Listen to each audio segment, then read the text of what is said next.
سحری اور افطاری میں کیا کھائیں؟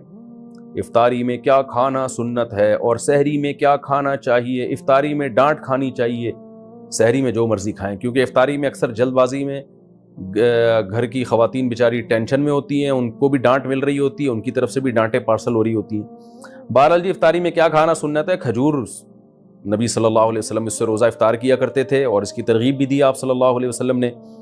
اور کھجور میں کاربوہائیڈریٹ ہوتا ہے بہت زیادہ، ہم جب ہمارا شوگر لیول اتنا ڈاؤن ہوتا ہے اور کمزوری ہو جاتی ہے روزے کے جو اینڈ میں، تو پھر ایسی صورت میں ہمیں کھجور جیسی ہی کوئی چیز لینی چاہیے۔ ہم لوگ کیا کر رہے ہوتے ہیں؟ شربتیں پی رہے ہوتے ہیں چینی کے، اس میں کاربوہائیڈریٹ تو ہوتا ہے اور وہ شوگر لیول ڈھا کر کے اوپر چلا جاتا ہے ہمارا، اور پھر دماغ ٹون ہونا شروع ہو جاتا ہے مغرب کے بعد سے، غنودگی، تو بجائے فریشنس کے اور بیکار لائف ہو جاتی ہے۔ اور پھر تراویحوں میں لوگ کیسے اونگ رہے ہوتے ہیں، تو میٹھا نہیں کھانا چاہیے افطاری میں، جو بہت زیادہ لوگ میٹھا پھوڑ رہے ہیں۔ میڈیکل سائنس کی باتیں کر رہا ہوں، اسلام کی بات نہیں کر رہا میں، ظاہر اپنا تجربہ شیئر کر دینا چاہیے۔ تو چینی اور اس سے بنے ہوئے شربتوں سے اوائڈ کرنا چاہیے۔ کھجور میں میٹھا ہوتا ہے لیکن وہ اچھی قسم کا میٹھا ہوتا ہے، اس سے وہ غنودگی نہیں آتی، اور اس میں منرلز بہت زیادہ ہوتے ہیں، آپ کو طاقت بھی ملتی ہے اس سے، بہت سارے منرلز ہوتے ہیں اس میں، وائٹامنز ہوتے ہیں، تو اور سنت بھی ہے۔ تو کھجور کا حصہ، پھر ہمارے ایک بڑی ظلم یہ کرتے ہیں کہ اتنا سا کھجور لے کے نا بس ایک افطار کیا، اس کے بعد پھر ڈائریکٹ آ جاتے ہیں پکوڑوں پہ۔ تو کھجور تمیز سے کھا لو بھائی، ذرا اچھی طرح کھا لو، اس میں کیا جا رہا ہے آپ کا، اتنا مزیدار غذا ہے اور سکون بھی ملتا ہے، راحت بھی ملتی ہے، طاقت بھی آتی ہے۔ پھر اس کے بعد آپ تھوڑی بہت جو گنجائش رہ جائے گی وہ پکوڑے سموسے پھوڑ پھاڑ لینا۔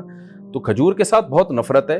نبی صلی اللہ علیہ وسلم نے فرمایا جس گھر میں کھجور نہیں ہے نا فَأَهْلُهُ جِيَاعٌ، وہ گھر والے بھوکے ہیں۔ تو اس لیے عرب میں ہمیشہ وہ اپنے فریج میں لازمی کھجور رکھتے ہیں، بلکہ کھجور کو تو فریج میں رکھنے کی بھی ضرورت نہیں ہے، باہر بھی رکھ دیں تو بھی ٹھیک رہتی ہے وہ۔ تو اس لیے کھجوروں کا استعمال گھروں میں ڈالیں، بچوں کو یہ آرٹیفیشل میٹھے سے بچا کے ان چیزوں پہ لے کر آئیں۔ باقی سحری میں کیا کھانا چاہیے؟ سحری میں بھی کھجور کھا لیں، پھل کھا لیں، کچھ بھی کھا لیں، ڈاکٹر بتائے گا آپ کو، میں کیا بتاؤں گا آپ کو بھائی کیا کھائیں۔ جو ابھی کھا رہے ہیں نا وہ بہرحال نہ کھائیں، جو کچھ پیزے برگر وغیرہ سحریوں میں کھائے جا رہے ہیں نا، پھر سارا دن جو ڈکاریں چلتی ہیں تو اللہ کی پناہ ہے وہ، کیونکہ میں نماز میں آتا ہوں نا تو جو ڈکاریں جس قسم کی سننے کو مل رہی ہوتی ہیں اس سے بہت افسوس ہوتا ہے کہ مسلمان کدھر کو جا رہا ہے۔ رمضان میں یہ حال ہے اور وزن بڑھ رہا ہے رمضان میں لوگوں کا، کم ہونے کے بجائے۔